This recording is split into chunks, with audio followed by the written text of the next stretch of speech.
আসসালামু আলাইকুম গাইস।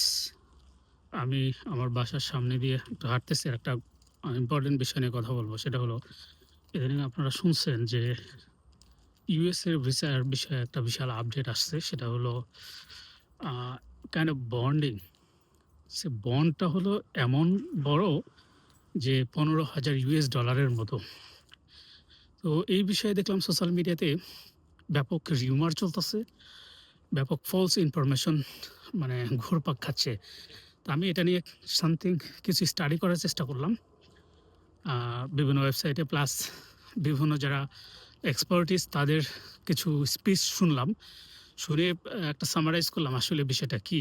তো দেখলাম যে আ অনেকে আসলে ইমিগ্রেশনের বিষয়টা নিয়ে অনেক ভয় পায়। এগুলা নিয়ে আ অত ঘাটাঘাটি করে না।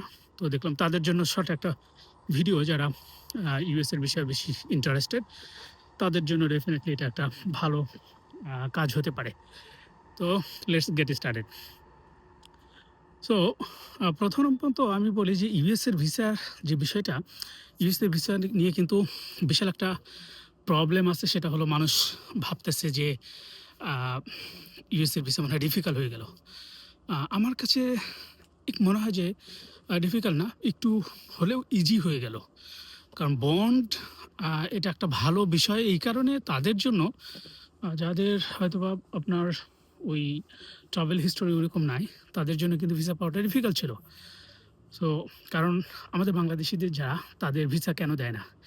ভিসা না দেওয়ার একটা অন্যতম কারণ হলো যে আমরা ওভারস্টে করব, ব্যাক করব না, সামথিং লাইক দ্যাট, তাই না? তো বন্ড থাকলে কি হবে যে ঠিক আছে, তোমার এত ডলার তুমি এখানে দাও। যদি না যাও তাহলে এই টাকাটা তোমার আ আর পাবে না আরকি। Something like that. সো যারা আসলে রিয়েলি ট্রাভেল করতে চান তাদের জন্য বেটার অপশন আই থিংক। ওকে, এখন এই বিষয়টা না কেন ধূম্রজাল তৈরি হলো? এর কারণ হলো যে সোশ্যাল মিডিয়া এবং স্পেশালি Facebook এবং ইউটিউবার যারা আছে তারা এগুলা ধূম্রজাল তৈরি করছে আরকি। এখানকার এক্সাক্ট যে বিষয়টা সেটা ২ ভাগে বিভক্ত। একটা হলো আসলে কাদের জন্য এই বন্ড প্রযোজ্য এবং এই বন্ড কিভাবে কাজ করবে। নাম্বার 1 হলো এই বন্ডটা সাধারণত মূলত আ এই কার্যকর হবে ২ ভাবে। একটা হলো যারা অলরেডি আ B1B2 ভিসা অলরেডি আছে, যেটাকে মানুষ অন্যভাবে বলে টুরিস্ট ভিসা। তাদের জন্য এটা কার্যকর না। তারা অলরেডি ভিসা আছে ১০, ৮, ১০, ৩, ৪ যেই কয় বছরের জন্যই আছে, they are safe, no problem for them. Second, যারা নতুন করে ভিসা এপ্লাই করতে যাচ্ছেন, yes, it will be applicable for them. So এখন কিভাবে এটা অ্যাপ্লিকেবল হবে? আসলে কি $১৫,০০০? শর্ট অ্যান্সার হলো নো। আসলে $১৫,০০০ না। এর কারণ হলো ওখানে আমি যেটা দেখলাম যে $৫ থেকে $১৫,০০০। আবার এটা যে 100% হবে এরকমই, বিষয়টা এরকমও না। তার কারণ হলো যে আ যখন আপনি ইন্টারভিউতে যাবেন, ইন্টারভিউ অফিসার এটা ডিসাইড করবে যে আসলে কত ডলার আপনার জন্য বন্ড কার্যকর হবে।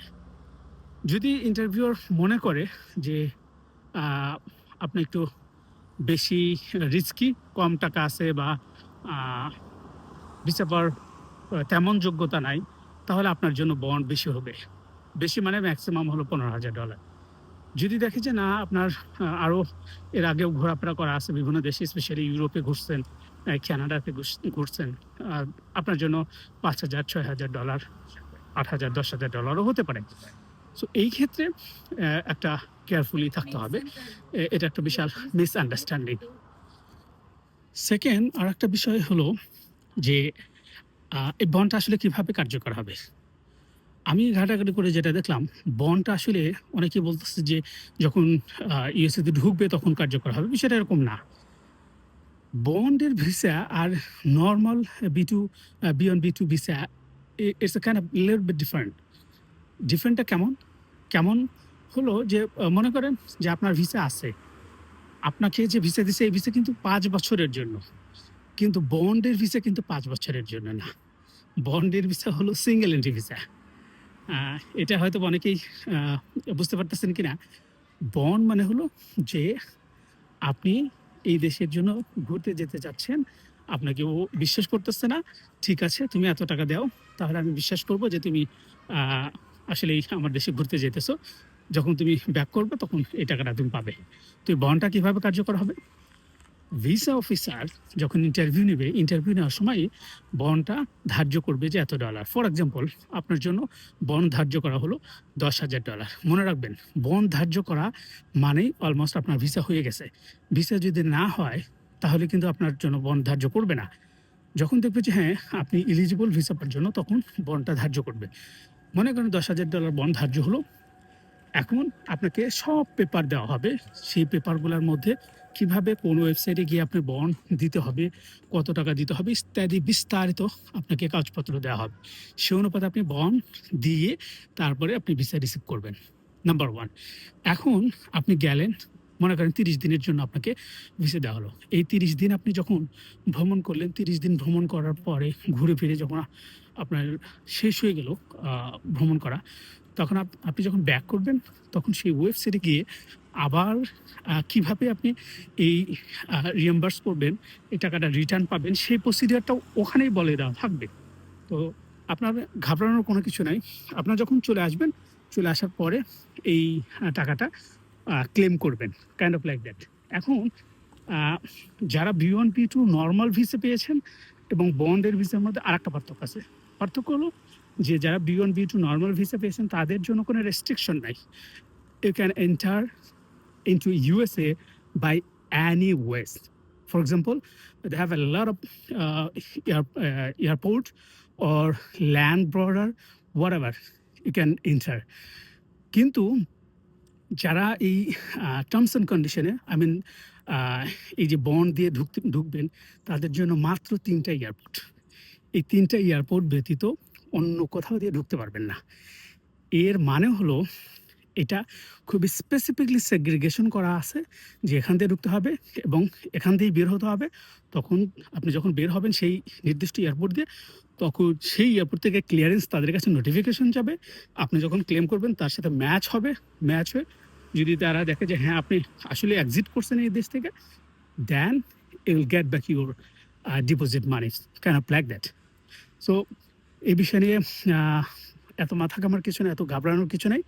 এখানে পজিটিভ দিক হলো যারা কম যোগ্যতা সম্পন্ন ছিল তুলনামূলকভাবে, যাদের ভিসা 50-50 চান্স ছিল, আমি মনে করি তাদের ভিসার চান্সটা একটু বাড়বে। কারণ ওই যে আপনি বন্ড দিয়ে যাচ্ছেন, যার কারণে। আবার যাদের ভিসা মনে করেন যে আগে একটা ইয়ে ছিল যে 5 বছরের পাইতেন, তাদের জন্য একটু ডিফিকাল্ট হবে। কারণ আপনি ওভারঅল চিন্তা করে দেখবেন, আমি কিন্তু বাংলাদেশি, আমার পাসপোর্ট কিন্তু বাংলাদেশি। তো আমাদের জন্য একটু রেস্ট্রিকশন তো করবেই। কারণ আমাদের যে স্ট্যাটিস্টিক, আমরা কয়জন ভিতরে ঢুকলাম, কয়জন বের হলাম, এগুলো তো তাদের কাছে আছে, তাই না? তো এই বিষয়গুলো মাথায় যদি আমরা রেখে যদি আমরা ইউএসের জন্য অ্যাপ্লাই করি, definitely it will be helpful. So next ভিডিওতে আমি এইটা নিয়ে আরও একটু এলাবোরেট করব। প্লাস এইখানে আরেকটা বিষয় করব যে ক্যানাডায় দিনে দিনে মানুষ কমে যাচ্ছে। কেন কমে যাচ্ছে? এবং নেক্সট যারা নতুন আসার চেষ্টা করতেছে তাদের জন্য কি অপরচুনিটি আসতেছে, সেই বিষয়গুলো নিয়ে আমি কথা বলবো। দেখতেছেন এখানে আমার বাসা, কিন্তু ওই পাশে কিন্তু দেখেন বিশাল পাহাড়। পাহাড়ের উপরে কিন্তু প্রচুর আইস, কিন্তু গ্রাউন্ডে কিন্তু আইস নাই। হ্যাঁ, এটাই হলো ভ্যানকুভার, কানাডার এই সৌন্দর্য। যদিও অন্যান্য প্রভিন্সে এরকম না।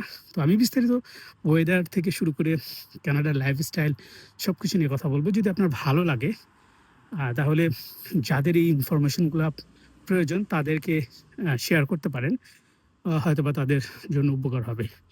আর কী ধরনের ভিডিও বা কী ধরনের ইনফরমেশন আপনারা জানতে চান, ডেফিনেটলি কমেন্টসে লিখবেন, তাহলে আমি চেষ্টা করব আপনাদেরকে সেই ইনফরমেশনগুলো দেওয়ার জন্য। ধন্যবাদ, ভালো থাকবেন আর আমার জন্য দোয়া করবেন। আমি আছি ভ্যানকুভার, কানাডাতে। এটা আপনারা জানেন ইউএসএ কানাডা হলো বোথ আর আমেরিকান কান্ট্রি। সো এই নর্থ আমেরিকান কান্ট্রিগুলোর মধ্যে 3টা কান্ট্রিকে বোঝানো হয়।